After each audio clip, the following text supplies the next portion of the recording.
Hello बच्चों, तो चलिए इस प्रश्न को पढ़ते हैं। गुणोत्तर श्रेणी 5, 25, 125 डॉट डॉट डॉट का nवां पद ज्ञात कीजिए। तो यहाँ पर देखो, ये गुणोत्तर श्रेणी दी हुई है और हमें इसका nवां पद ज्ञात करना है।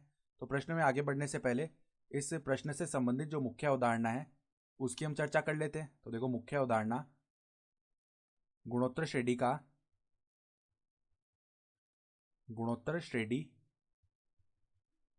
का आरवा पद, इसका सूत्र क्या होता है, जिसको हम टी आर के द्वारा व्यक्त करते हैं।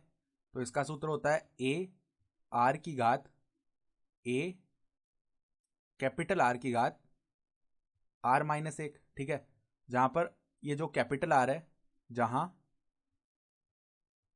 जहां कैपिटल आर का अर्थ क्या है, सार्वनुपात। ठीक है, और ए का अर्थ क्या है, प्रथम पद गुणोत्तर श्रेणी का। तो अब देखो, यहां से हमारे पास में गुणोत्तर श्रेणी क्या दी हुई है। गुणोत्तर श्रेणी है, गुणोत्तर श्रेणी ये क्या दे रखी है, 5, 25, 125, इस तरीके से आगे बढ़ रहे हैं पद।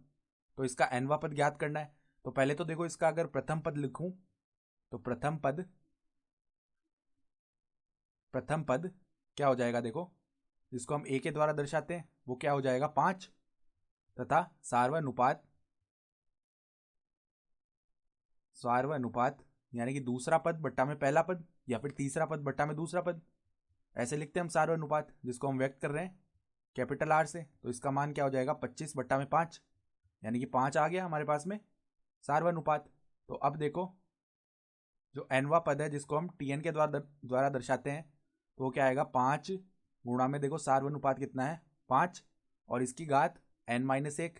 ठीक है, तो यहाँ पर देखो 5 की घात 1 है और 5 की घात n-1 है। तो यहाँ पर 5 आ जाएगा और घातें जो है वो जुड़ जाएंगी, यानी 1 प्लस में n-1। ठीक है, तो 1 - 1 जीरो हो जाएगा, यानी 5 की घात n।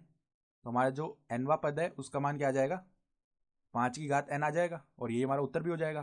तो आशा करता हूँ कि आपको ये प्रश्न समझ में आया होगा। धन्यवाद।